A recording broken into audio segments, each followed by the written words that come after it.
नमस्कार, मैं डॉक्टर रजनीश कुमार आप सभी का एक बार फिर से हार्दिक स्वागत करता हूं। आज के वीडियो लेक्चर में हम चर्चा करेंगे यूजीसी नेट यूनिट 6 के अंतर्गत दूसरे उपन्यास देवरानी जेठानी की कहानी के ऊपर। प्रिय विद्यार्थियों, परीक्षा को देखते हुए हमने उपन्यासों के दृष्टिकोण से सूत्रधार सीरीज एक चलाई हुई है। इसके पहले हमने परीक्षा गुरु पर चर्चा कर ली है। आज देवरानी जेठानी की कहानी पर हम बातचीत करेंगे और हमारा प्रयास है कि कम पढ़कर भी अधिक अंक कैसे हासिल कर सकते हैं। इसके पहले हमने पाठ्यक्रम के दृष्टिकोण से पूरे पाठ्यक्रम को कवर कर लिया है, चाहे नोट्स के माध्यम से, प्रैक्टिस सेट के माध्यम से, लेकिन बदलते हुए पैटर्न के हिसाब से पढ़ने पढ़ाने की जो गति होती है वो लगातार चलनी चाहिए। तो उसी को ध्यान में रखते हुए हम जुड़ रहे हैं। उम्मीद करता हूं कि जो भी विद्यार्थी यूजीसी नेट की तैयारी कर रहे हैं वो निश्चित तौर पर समय निकाल कर इसको देखेंगे। तो सबसे पहले हम देखते हैं कि जो शीर्षक दिया गया है देवरानी जेठानी की कहानी। आ, तो सबसे पहले दिमाग में यही आता है कि आखिरकार ये किस विधा की रचना है। तो आपको ध्यान में रखना है कि ये उपन्यास है। भले इसमें कहानी शब्द लगा हुआ है, लेकिन उपन्यास विधा के अंतर्गत है। इसके उपन्यासकार हैं पंडित गौरी दत्त, जो कि लुधियाना के रहने वाले थे और नागरी लिपि के समर्थक थे। इस उपन्यास का प्रकाशन 1870 ईस्वी में हुआ। उपन्यास बहुत ही छोटा सा है। आकार के दृष्टिकोण से सिर्फ 35 पृष्ठ का ये उपन्यास है और इसका प्रथम प्रकाशन हुआ छापा एक खान जियाई, मेरठ में एक प्रकाशन है, वहां से हुआ था। और जब भी हिंदी उपन्यास के प्रथम उपन्यास की बात की जाए कि कौन सा उपन्यास पहला उपन्यास है, तो उसमें इसका नाम लिया जाता है। आलोचक गोपाल राय ने इसको हिंदी का पहला उपन्यास माना। इसके पहले हमने परीक्षा गुरु के बारे में चर्चा की थी, जिसको लेकर तमाम विद्वानों ने माना कि ये हिंदी का पहला नॉवेल है, अंग्रेजी ढंग का नॉवेल है। लेकिन देवरानी जेठानी की कहानी को लेकर भी ये विवाद है कि ये हिंदी के पहले उपन्यासों की दौड़ में शामिल है। गोपाल राय का मानना है कि हिंदी का पहला उपन्यास है। तो ये कुछ बेसिक चीजें थी जिसको कि जानना जरूरी था। अब हम इसकी भूमिका पर बात करें तो जो पंडित गौरी दत्त ने लिखा है, आखिरकार उन्होंने इस उपन्यास को क्यों लिखा है। हमें यह भी ध्यान में रखना है कि 1874 ईस्वी के आसपास में भारतेंदु हरिश्चंद्र ने एक पत्रिका का संपादन किया जिसका नाम था बाला बोधिनी। प्रिय विद्यार्थियों, भले ही हम गौरी दत्त शर्मा की बात कर रहे हैं, पंडित गौरी दत्त की बात कर रहे हैं, लेकिन गौरी दत्त ने इस उपन्यास को अचानक नहीं लिखा। उस समय की जो पृष्ठभूमियां थी, उस समय के जो भी साहित्यकार थे, उनके सामने जो भी सामाजिक, राजनीतिक, सांस्कृतिक और आर्थिक समस्याएं थी, उनको ध्यान में रखते हुए वो रचनाएं कर रहे थे। तो जैसे कि भारतेंदु ने बाला बोधनी पत्रिका का संपादन किया, जिसमें कि स्त्री विषयक संबंधित चीजों को रखा गया। तो कहीं न कहीं ये वो दौर है जब साहित्यकार स्त्रियों के बारे में भी सोच रहे हैं। तो उसका एक परिणाम यहाँ पर 1870 में लिखित देवरानी जेठानी की कहानी उपन्यास भी है। इसकी भूमिका में लिखते हैं पंडित गौरी दत्त, स्त्रियों को पढ़ने पढ़ाने के लिए जितनी पुस्तकें लिखी गई हैं, सब अपने अपने ढंग और रीति से अच्छी हैं, परंतु मैंने इस कहानी को नए रंग ढंग से लिखा है। इसी तरीके से आपने परीक्षा गुरु की भूमिका भी पढ़ी, जिसमें लाला श्रीनिवास दास ने निवेदन किया हुआ।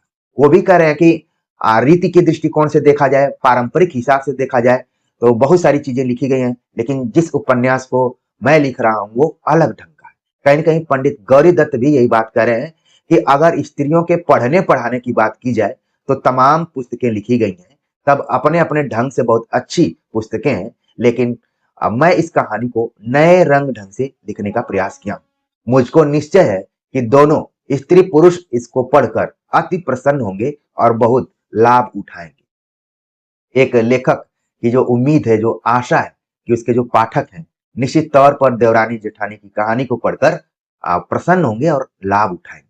आगे लिखते हैं कि जब मुझको यह निश्चय हुआ कि स्त्री स्त्रियों की बोली और पुरुष पुरुषों की बोली पसंद करते हैं, जो कोई स्त्री पुरुषों की बोली व पुरुष पुरुष स्त्रियों की बोली बोलता है, उसको नाम धरते हैं।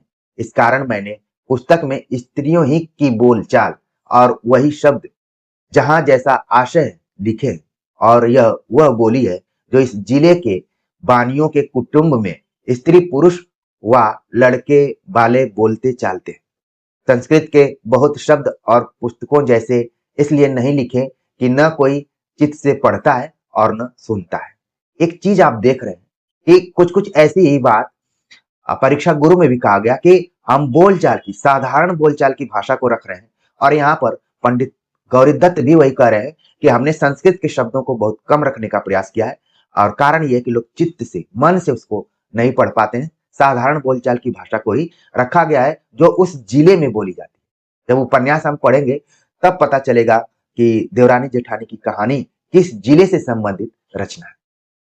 आगे वो लिखते हैं, इस पुस्तक में यह भी दर्शा दिया है कि इस देश के बनिए जन्म मरण विवाह आदि में क्या क्या करते हैं, पढ़ी और बेपढ़ी स्त्रियों में क्या क्या अंतर है, बालकों का पालन और पोषण किस प्रकार होता है और किस प्रकार होना चाहिए, स्त्रियों का समय किस किस काम में व्यतीत होता है और क्यों कर होना उचित है, बेपढ़ी स्त्री जब एक काम को करती है उसमें क्या क्या हानि होती है, पढ़ी हुई जब उसी काम को करती है उससे क्या क्या लाभ होता है, स्त्रियों की वह बातें जो आज तक नहीं लिखी गई मैंने खोज कर सब लिख दी हैं, और इस पुस्तक में ठीक ठीक वही लिखा है जैसा आजकल बनियों के घरों में हो रहा है, बाल बराबर भी अंतर नहीं।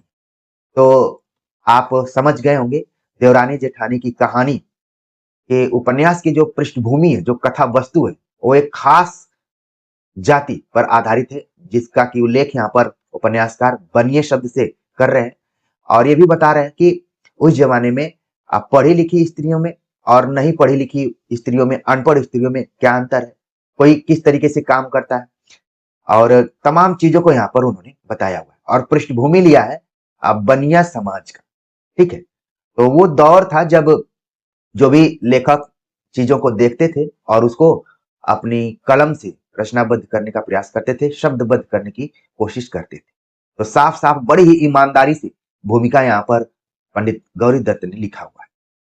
आगे वो लिखते हैं, प्रकट हो कि यह रोचक और मनोहर कहानी श्रीयुत एम केमसन साहिब, डायरेक्टर ऑफ पब्लिक इंस्ट्रक्शन, बहादुर को ऐसी पसंद आई, मन को भाई और चित्त को लुभाई कि शुद्ध करके इसे छपने की आज्ञा दी और 200 पुस्तक मोल ली, और श्रीमन महाराज धीराज पश्चिम देशाधिकारी श्रीयुत लेफ्टिनेंट गवर्नर बहादुर के यहाँ से चिट्ठी नंबर 2672 लिखी हुई 24 जून सन 1870 के अनुसार इस पुस्तक के कर्ता पंडित गौरी दत्त को 100 रुपए इनाम में मिले।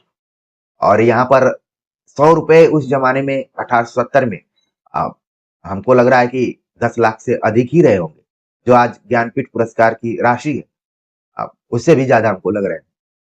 तो यहाँ पर कहा गया कि जो देवरानी जेठानी की कहानी उपन्यास लिखा गया उसको केमसन साहिब ने काफी पसंद किया और प्रेरित किया कि इसको छापा जा सकता है, और 1870 में प्रकाशित होकर पुस्तक के रूप में आता है उपन्यास, और 100 रुपए इनाम में भी मिलता है।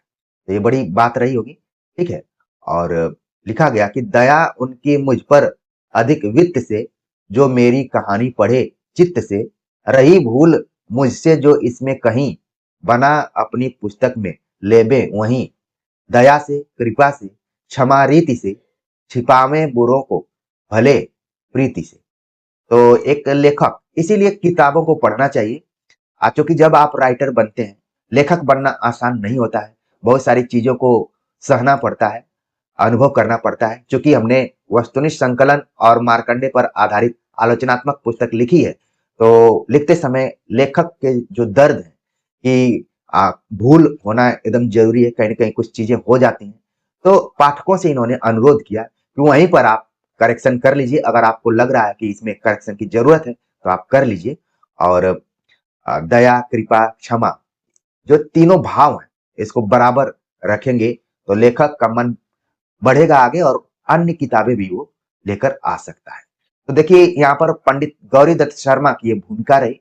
अब भूमिका से ही ये पता चला कि उनके लिखने का उद्देश्य एक तो स्त्री शिक्षा के दृष्टिकोण में था, दूसरा कि ये खास वर्ग जो है जिसका उल्लेख यहाँ पर किया गया, वणिक समाज, उसके समाज में या फिर परिवार में किस तरीके का जो भी दिनचर्या है उसका उल्लेख करने का प्रयास यहाँ पर किया गया है। तो भूमिका आपने यहाँ पर देख लिया।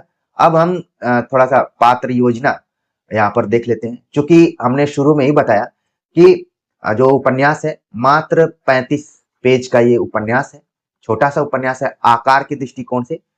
और इसमें अगर देखा जाए तो पात्र ठीक ठाक ही है, बहुत ज्यादा भी नहीं है, बहुत कम भी नहीं है, लेकिन 35 पेज की दृष्टिकोण से कुछ ज्यादा ही है। इसमें अगर हम प्रमुख पात्रों की बात करें, दो तरीके के पात्रों की बात की गई है, एक तो गौण पात्र है और प्रमुख पात्र। तो सबसे जरूरी है कि आप प्रमुख पात्रों का नाम अपने दिमाग में रखिए। देवरानी जेठानी कहानी उपन्यास के जो प्रमुख पात्र हैं उनका नाम है सर्वसुख। नाम से ही पता चल रहा है, नाम आप देखेंगे कि तो बड़ा ही आपको उस जमाने के आधार पर दिखाई देगा। सर्वसुख मेरठ का अग्रवाल बनिया, 4 संतानों का पिता। देवरानी जो इस उपन्यास में देवरानी शीर्षक में लगा हुआ है, देवरानी कौन है? आनंदी, सर्वगुण संपन्न बहू। देवरानी जो है उसका नाम आनंदी। आनंदी आप देखेंगे कि प्रेमचंद ने बड़े घर की बेटी नाम की एक कहानी लिखी है, उसमें भी आनंदी का जिक्र होता है। यानी कि साहित्यकारों का एक पसंदीदा नाम है आनंदी।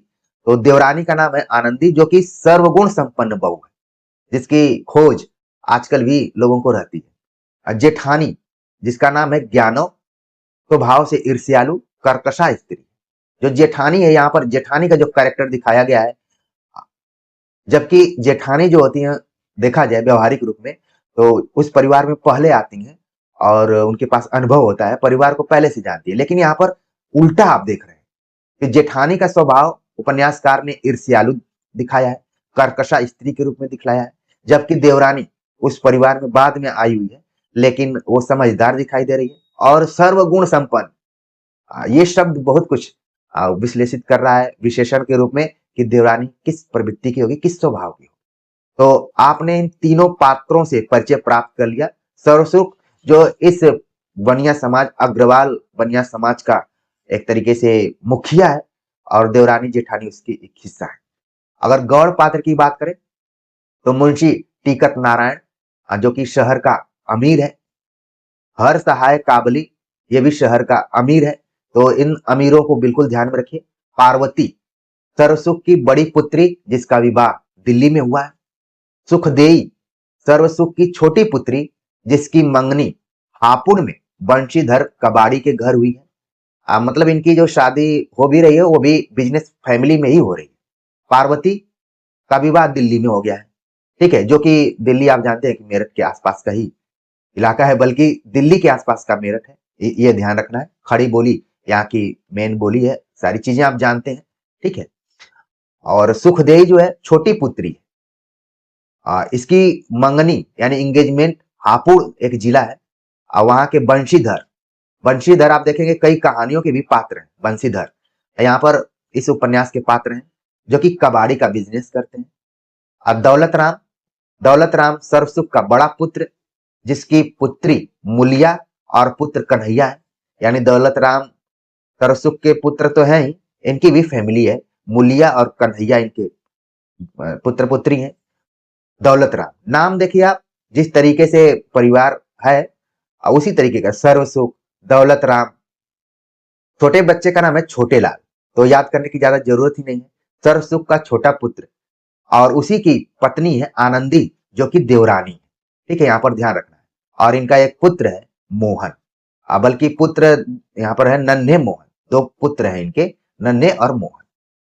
तो सर्वसुख, देवरानी और जेठानी के बाद जो मेन पात्रों को आप पार्वती को ध्यान में रखिए, सुखदेई को ध्यान में रखिए, दौलत राम और छोटे लाल को। इसके अलावा आप देखेंगे कि लाला बुलाकी दास सर्वसुख की बिरादरी में मदरसे का नौकर है। मिसरानी सर्वसुख के पुरोहित दिल्ली पांडे की बहू है। तनी नाई है। झल्लामल खुर्जा निवासी सर्वसुख के समधी का पड़ोसी है। खुर्जा भी एक जिला है, ठीक है, उसको भी आपको ध्यान रखना है। डूंगर गरीब बनिया है, सर्वसुख का समधी है और दौलत राम का ससुर है, ठीक है। यानी जो ज्ञानो है, ज्ञानो का ये क्या है, एक तरीके से पिताजी। अज्ञानो दौलत राम की पत्नी और सर्वसुख की बड़ी बहू, ऊपर इसकी चर्चा हम कर चुके हैं। राम प्रसाद जो है छोटे का साला, छोटे लाल का साला राम प्रसाद, यानी सरसुख की छोटी बहू का भाई है, यानी कि आनंदी का भाई है, आपको ध्यान रखना है। आनंदी छोटे की पत्नी, तहसीलदार की पुत्री, सरसुख की छोटी बहू है। ये पूरे परिवार का एक तरीके से परिचय यहाँ पर है। ज्ञानचंद सुखदेई का भांजा है। रामदेई सुखदेई की हनेली यानी कि माँ के घर की है। वंशीधर सुखदेई का पति है। ऊपर बताया जा चुका है कि कहाँ कहाँ किसकी शादी तय हुई है। तहसीलदार आनंदी के पिता, छोटे का ससुर। एक चीज ध्यान रखना है कि आनंदी क्यों इतना सर्वगुण संपन्न है, क्योंकि वो ऐसा लग रहा है कि बड़े घर की। तो क्या आपको ऐसा नहीं लग रहा है कि प्रेमचंद जो आगे बड़े घर की बेटी लिखते हैं, कहीं ना कहीं उन्होंने देवरानी जेठानी की कहानी को जरूर पढ़ा होगा। ठीक है, ये तो उपन्यास के पृष्ठभूमि में है, वहां पर बड़े घर की बेटी कहानी के रूप में, तो कहीं ना कहीं एक दूसरे से लिंक है। ये चीज आप जरूर ध्यान रखेंगे। तहसीलदार की लड़की है आनंदी। नथिया दौलत राम की बहू की भनेली है। दीनानाथ नथिया का मालिक, कपड़े की दुकान पर नौकर है। कई बार हमने देखा है वणिक समाज में कि सभी के पास बिजनेस नहीं होते, कुछ लोग नौकर इत्यादि का भी काम करते हैं, उसी में से दीनानाथ है। कन्हैया छोटे लाल का बड़ा पुत्र है। मोहन छोटे लाल का छोटा पुत्र है। तो इनको आप ध्यान रख सकते हैं, अगर दिमाग में नहीं बैठ रहा है तो भी घबराने की जरूरत नहीं। धा जाटनी मोहन को पालने वाली है। नन्हे छोटे लाल का पुत्र है। मुलिया दौलत की पुत्री है। किरपी 10 वर्षीय विधवा है। इसको थोड़ा सा आप ध्यान रख सकते हैं कि किरपी का ऐसा लग रहा है कि बाल विवाह हुआ है और वो विधवा भी हो चुकी है। शिव दयाल सुखदेई का पुत्र है। तो इस तरीके से पूरा यहाँ पर कई परिवारों के बारे में, और उसकी जड़ में कौन है? सर्वसुख है। तो पात्र योजना यहाँ पर ध्यान रखिए, सर्वसुख को ध्यान रखिए, देवरानी जेठानी, इसके बाद पार्वती, सुखदेई, दौलत राम, छोटे लाल। ठीक है, इनको आप ध्यान रख सकते हैं। बाकी वो भी कंफ्यूजन के दृष्टिकोण से, क्योंकि कुछ कहानियां पढ़ेंगे इसमें वंशधर का भी नाम आता है, तो देवरानी जेठानी में भी इसका उल्लेख किया गया है। ठीक है, अगर हम इस उपन्यास की कहानी की शुरुआत देखें तो प्रिय विद्यार्थियों, हमने ये कोशिश की है कि हर उपन्यास के कुछ अंशों का हम पाठ करेंगे, जिससे कि आपको उन उपन्यासों की कहानी समझ में आ जाएगी, पात्रों के नाम समझ में आ जाएंगे, और शुरुआती दौर में क्या क्या उसमें वर्णन किया गया है। क्योंकि मेरा मानना है एज एक्सपर्टीज कि जो भी पेपर बनाने वाले होते हैं, वो लगभग उपन्यास का 50% अध्ययन किए रहते होंगे। तो कोशिश रहती है, आप देखेंगे जितने भी प्रश्न बनते हैं और वो शुरुआती पार्ट से ज्यादा रहते हैं। ठीक है, तो हमने सोचा कि एक बैठक में अगर आप देवरानी जेठानी की कहानी को समझना चाहते हैं, उपन्यास को समझना चाहते हैं, तो कैसे उसको पढ़ना चाहिए। इसकी शुरुआत होती है, मेरठ में सर्वसुख नाम का एक अग्रवाल बनिया था। यानी कि कहानी कहाँ की शुरू हो रही है? मेरठ जिला, जो कि उत्तर प्रदेश में, पश्चिमी उत्तर प्रदेश का एक जिला है। हालांकि ये खिलौनों के लिए जाना जाता है और कई क्रिकेटर यहाँ से आए। वहीं से थे सर्वसुख, जो कि अग्रवाल बनिया थे। मंडी में आड़त की दुकान थी। इनकी दुकान किस चीज की थी? आड़त की दुकान थी, जहां पर इन्होंने दुकान किया हुआ था। आसपास के गांवों से लोग सौदा लाते, इसकी दुकान पर बेच जाते। पैसा रुपया तुलाई का इसके हाथ भी लग जाता, और कभी भाव चढ़ा देखता तो 1000 का नाज पात लेकर दुकान में डाल देता और फायदा देख उसे बेच डालता। ब्याज बट्टे और गिरवी पाते की भी उसे बहुतेरी आमदनी थी।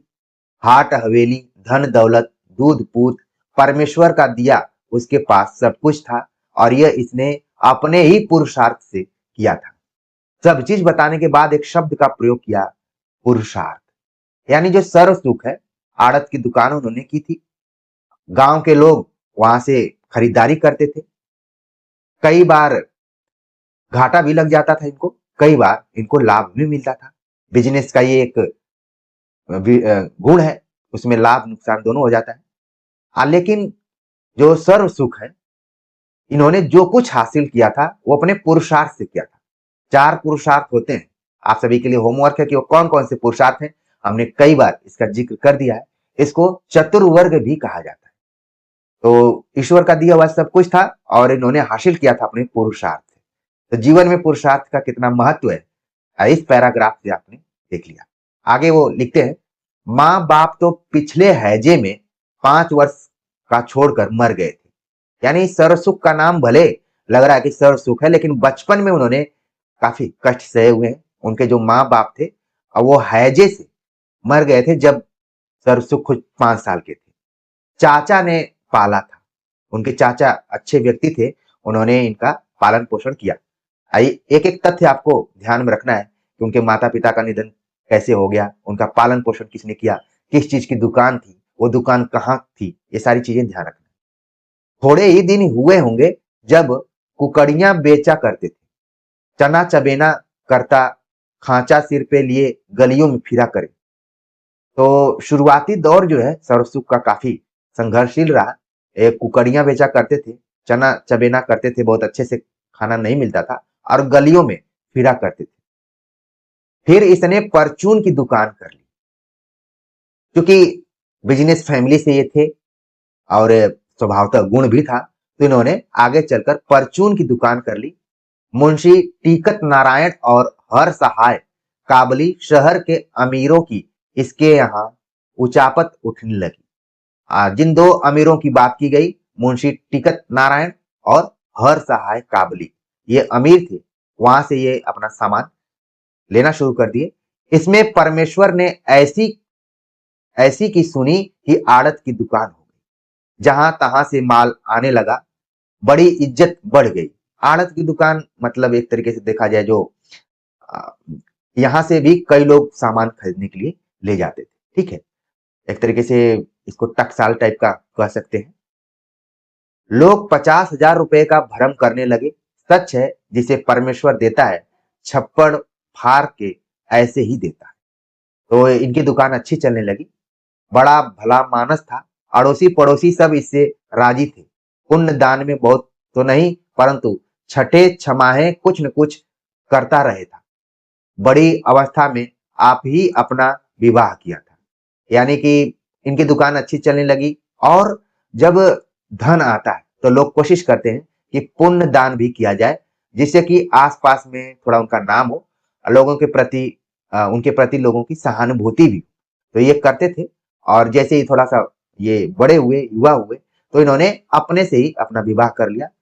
पहले 2 लड़कियां हुई, बड़ी का नाम पार्वती, छोटी का प्यार का नाम सुखदेई रखा गया। अपने से मिलता जुलता ही नाम, सरसुख सुखदेव उन्होंने रखा और बड़ी का नाम पार्वती।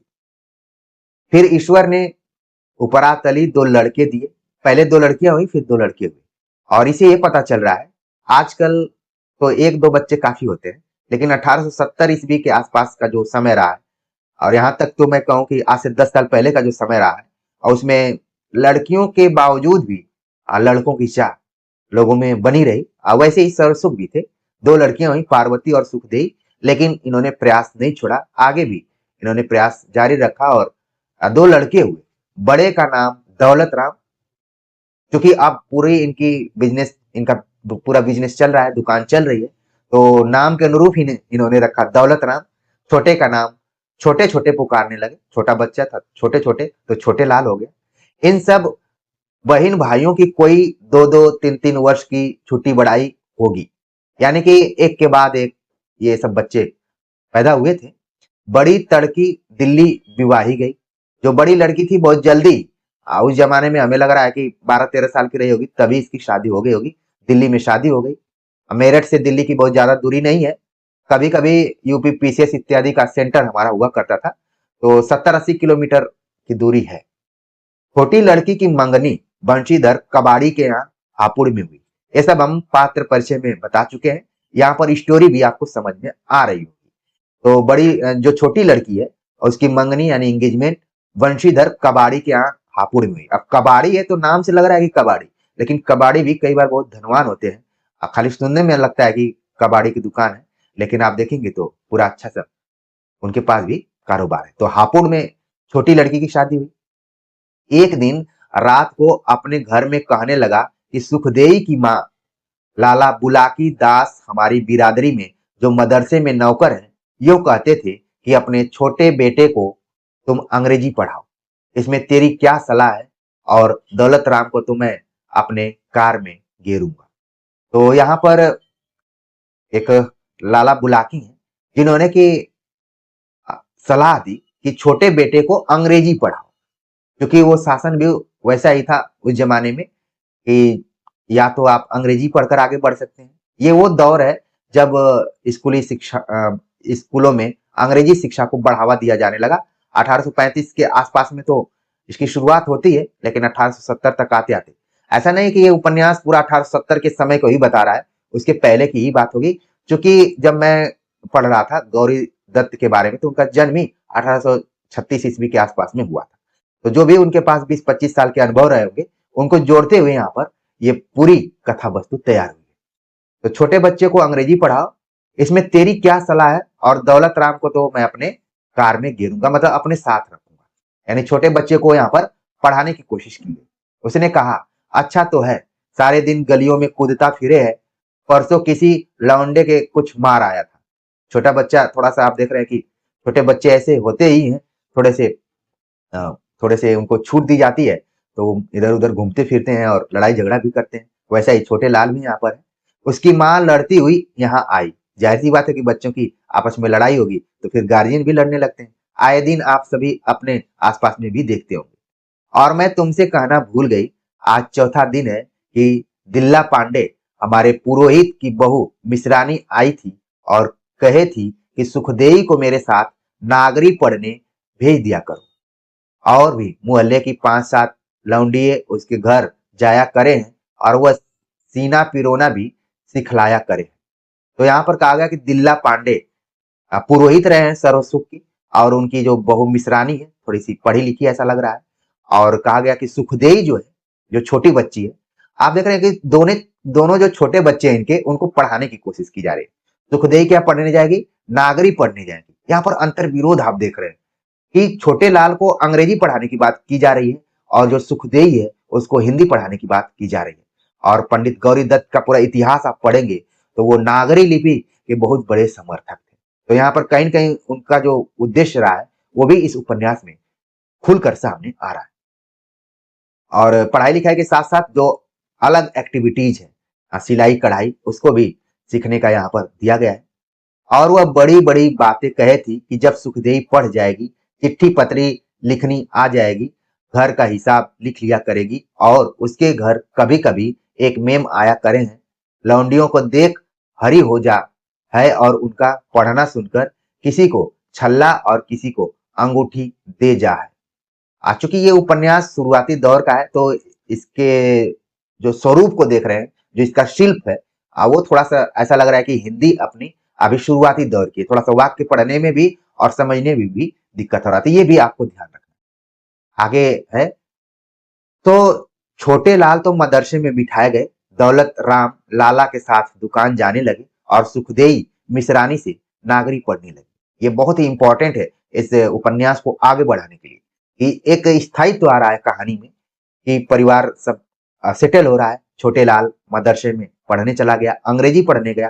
दौलत राम अपने पिताजी के साथ हो गया, वो ज्यादा पढ़ा लिखा नहीं।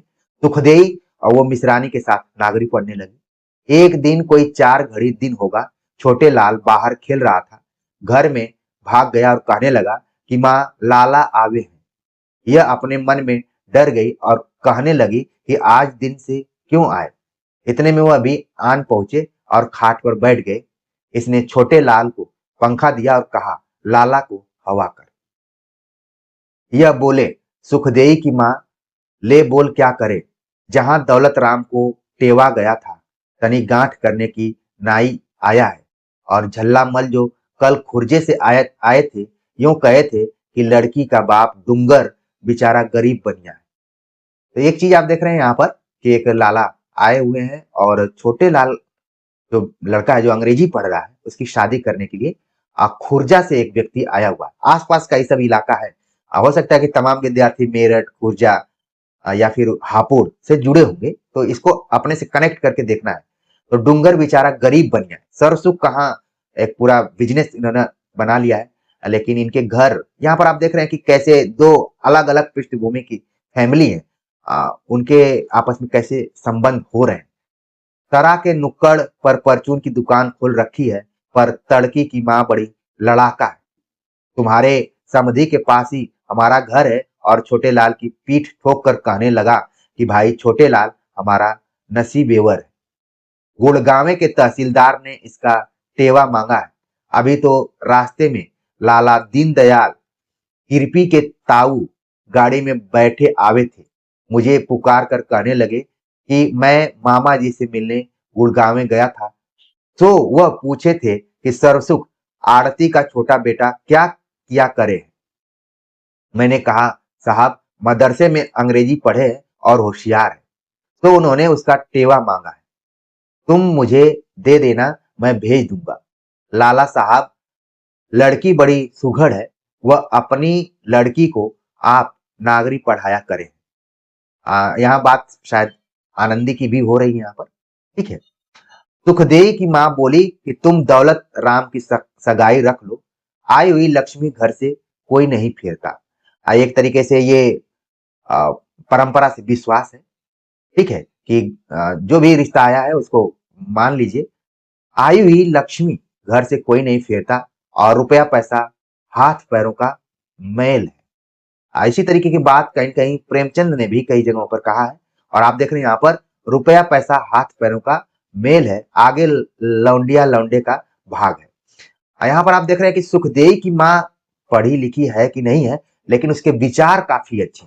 शुरुआती भूमिका में ही कहा गया कि क्या पढ़ी लिखी स्त्री ही अच्छा सोच सकती है या फिर अनपढ़ स्त्री भी अच्छा सोच सकती है। लेकिन यहाँ पर आप देख रहे हैं कि अच्छा विचार है कि रुपया पैसा हाथ पैरों का मैल है और आगे तो बहुत इन लोगों का भाग है, मेहनत करेंगे तो अच्छा करेंगे, नहीं तो पतन तो तय ही है। तो नाई तनी गांठ करके चला गया और उसी साल में विवाह की चिट्ठी लेके आया। आजकल तो नाइयों की स्थिति उतना मेन भूमिका शादी विवाह में नहीं है, कभी कभार वही सब मेन मौके पर बुलाया जाता है, लेकिन पहले जमाने में काफी था। एक दूसरे के रिश्तों के बीच में दूध का काम करते थे और कहा जाता था कि ये लोग सभी के घरों में जानते थे कि क्या हो रहा है, किसके घर में लड़ाई हुई है, किसके घर में पैसा आया है, किसके कोई परेशान है, सारी चीजें ये लोग जानते थे। ठीक है, तो पहले का जमाना कुछ अलग था, उसी दौर की ये कहानी है। इन्होंने कहला भेजा कि अब के वर्ष तो हमारी लड़की विवाह की ठहर गई है, अगले वर्ष विवाह रख लेंगे। छोटे लाल की पुत्री गुड़गांव में मिल ही गई थी। लाला पत्री बल्कि छोटे लाल की पत्री गुड़गांव में मिल ही गई थी। लाला दीनदयाल की मार्फत वहां से कहलावत आई कि सरसुख जी से कहना कि मरती जीती दुनिया है, आगे मैं सरकारी नौकर हूं, आज यहाँ कल जाने कहाँ को बदली हो जाए। वो क्या रहते हैं, तहसीलदार रहते हैं। तो लड़की का विवाह हम इसी साल करेंगे। अब विवाह को लेकर सरसुख इत्यादि का परिवार बोल रहा है कि अगले साल करेंगे, ये लोग बोल रहे हैं कि नहीं इसी साल करेंगे, नौकरी का पता नहीं है। और एक यहाँ पर दिया गया मरती जीती दुनिया, ये बहुत बड़ी बात यहाँ पर कही जा रही है। अक्सर हमने देखा है कि शादी विवाह तय होता है तो लोग चाहते हैं कि जल्दी से शादी हो जाए, नहीं तो बीच में हो सकता है कि विवाह कटुआ और इन सारे लोगों की भूमिका हो जाएगी, तो शादी होते हुए भी कट जाती है। तमाम लोगों के सामने बड़ी समस्या है, नौकरी से भी बड़ी समस्या है कि उनकी शादी नहीं हो पा रही है। और मरती जीती दुनिया है, ये बहुत बड़ी बात यहाँ पर आ रही है देखने में। और कहा गया कि सरकारी नौकर है, पता नहीं आज यहाँ है कल वहां है, इसलिए हम तो इसी साल करना चाहेंगे। और एक चीज देखेंगे कि लड़की के जो पिताजी होते हैं उनकी मन स्थिति अलग होती है, उनके मन में हमेशा डर रहता है कि शादी हो पाएगी कि नहीं हो पाएगी। ये कहानी न जाने बहुत सारी लड़कियों के साथ भी जुड़ सकती है। इन्होंने यहाँ से कहला भेजा कि हमारी इज्जत उनके हाथ है, अभी तो 2 विवाहों से निपटे हैं और इस साल में न केवल सूझता भी नहीं, अगले साल जैसा मुंशी जी कहेंगे वैसा ही करेंगे। चूंकि बैक टू बैक पार्वती और उनका सुखदेई की शादी हुई, तो एक ही परिवार में अगर 2 शादी हो जाए तो भी तो दिक्कत होती है। तो यहाँ पर है, कह रहे हैं कि अगले साल करेंगे, लेकिन जैसा मुंशी जी कहेंगे वैसा देखा जाएगा। अगले साल विवाह की तैयारी हो गई और बड़ी धूमधाम से लाला जी बेटे का विवाह कर लाए। अगला साल तैयार हो गया कि अगले साल में ही होगा। दोनों तरफ की वाह रही। जब बहू घर आई, बगड़ पड़ोसन सब इकट्ठी हो गई और सुखदेई की माँ से कहने लगी, ले बहन, बहुड़िया तो भली सुंदर है, तेरी बड़ी बहू का रंग तो सांवला है। अब यहाँ से हो रहा है, कंपटीशन की शुरुआत हो रही है और तमाम शादीशुदा जो महिलाएं होंगी, कई बार अक्सर बचपन के दिनों में मैं मम्मी के साथ बहुओं को देखने के लिए जाता था और बहुएं आंख बंद करके ऐसे रहती थी, तो मैं किसी की कान क्या क्या पहना हुआ थोड़ा मैं देखता था, बच्चा था उस जमाने में। और उस जमाने में कई लोग कटाक्ष भी करते थे कि बहू तो सुंदर है लेकिन कलर को लेके तमाम कुछ पड़ोसन जो है कटाक्ष करने वाली। तो यहाँ पर शादी हो गई है और तुलना की जाने लगी बड़ी बहू से। बड़ी बहू का रंग सांवला है, जो कि ज्ञानो नाम की है, आपने परिचय में ही देखा। ठीक है, तो तुलना शुरू हो गई। जो कोई बड़ी बूढ़ी आती है और बहू कहती पाँव पणू जी, वह कहती बहुत शीली सपूती हो, बूढ़ सुहागन रह। तो अक्सर लोग ऐसे आंचल से पहले छूते थे। आजकल तो सब समाप्त हो गया है। हम लोगों की मम्मी लोगों के जमाने में ये सब हुआ करता था। ठीक है, और मैं देखता था कि कई बार लोग पैर नहीं छूते थे बल्कि पैर के बगल की जो धरती होती थी उसको छुआ करते थे। आप लोग इससे सहमत होंगे? क्या ये संस्कृति, ये लोक संस्कृति अभी आपके आसपास में है कि खत्म हो गई है? क्योंकि इस उपन्यास में तो वो चीज दिखाई दे रही है। जब कोई इसके बाप के घर की बात पूछती तो वह ऐसी मीठी बातों से जवाब देती कि सब प्रसन्न हो जाती। बिना बातों नहीं बोलती, चुपकी बैठी रहती। वह जब अवसर पाती अपनी पोथी ले बैठती। आनंदी जो कि पढ़ी लिखी है और उसको पता है कि कब कैसे बोलना है, किसके साथ कैसे बात करना है। क्योंकि ज्ञानो जो है थोड़ा सा अक्खड़ तरीके की आक्रामक है, तो वो कुछ भी बोल देती है, मुंह फट है जिसको बोला जाए। लेकिन यहाँ पर आनंदी कम बोलती है और जैसे ही उसको वक्त मिलता है, क्योंकि ये अच्छे खानदान में इसकी शादी हुई है, बिजनेसमैन परिवार है, तो समय मिलता है तो पढ़ने भी लगती है। मोहल्ले और बिरादरी की बैर बानियों में धूम पड़ गई कि फलाने की बहू बड़ी चतुर है। कोई कहती बड़े घर की बेटी है। प्रिय विद्यार्थियों, मैं न जाने क्यों बार बार इस वाक्य को खोज रहा था कि जो प्रेमचंद ने लिखा है, क्या उन्होंने अचानक ये अपनी कहानी का शीर्षक लिया? नहीं, कहीं ना कहीं उनका जुड़ाव था। उन्होंने अपने पूर्ववर्ती साहित्य को पढ़ा था, उसका अध्ययन किया था। बड़े घर की बेटी है क्योंकि चतुर है, उसको पता है कि कैसे कैसे व्यवहार करना है। इसका बाप तहसीलदार है, उस जमाने में तहसीलदार। आजकल अगर कोई तहसीलदार होता है तो अपने पड़ोसियों को भी जीने नहीं देता है, एकदम आतंक मचा रखता है और क्या क्या करता है। आप लोगों ने तहसीलदारों को देखा होगा। खैर, इनसे पाला न पड़े तो बेहतर होगा। तो इसका बाप क्या था? तहसीलदार है, अंग्रेजी पढ़ा हुआ है। ये भी ध्यान देने वाली बात है। अपनी बेटी को आप पढ़ाया है। कोई कहती जी इसके साथ जो नायन है वो कहे थी इसमें सीनी पिरोना भी आवे है और भली अच्छी फुलकारी भी काढ़े है। तो देखिए क्या होता है कि जो सफल होता है और बड़े घर की बड़ाई सब लोग करते हैं। ठीक है, मेरी संवेदना तो ज्ञानों की तरफ है, लेकिन यहाँ पर आनंदी का हम रोल आगे देखेंगे क्या होता है। ठीक है, तो यहाँ पर सब लोग बता रहे हैं कि फुलकारी। प्रिय विद्यार्थियों, आपने एक कहानी पढ़ी होगी, उसमें भी फुलकारी बनाने की बात की गई है। बिल्कुल भीष्म शाहनी की कहानी है। आप लोगों के लिए होमवर्क है कि वो कहानी का नाम जरूर बताएंगे। आपके सिलेबस में भी हो सकता है कि लगी हो। ठीक है, तो फुलकारी भी बना लेती है, सिलाई कढ़ाई भी कर लेती है, अंग्रेजी भी पढ़ती है, सारी चीजें। सुखदेई का अभी गौना नहीं हुआ था, बाप ही के घर थी। ननद भावजों का बड़ा प्यार हो गया, दोनों पढ़ी पढ़ी मिल गई। ये पहली बार इस उपन्यास में देखने को मिल रहा है कि ननद और भाभी दोनों आपस में काफी मिलजुल के रह रही हैं। कारण क्या है कि दोनों पढ़ी पढ़ी हैं। क्या ये संभव है? कई बार कहा जाता है कि एक म्यान में दो तलवार नहीं रह सकती हैं, लेकिन यहाँ पर कुछ उल्टा दिखाई दे रहा है। और सुखदेई का भी गौना नहीं हुआ है, वो अपने मायके में ही है, अपने पापा के घर पे ही है। और जैसे आनंदी आई हुई काफी वो खुश है, दोनों मिलजुल कर रहती हैं। सुखदेई इतनी पढ़ी हुई न थी, परंतु चिट्ठी पत्री तो अच्छी तरह से लिख लिया करे थी।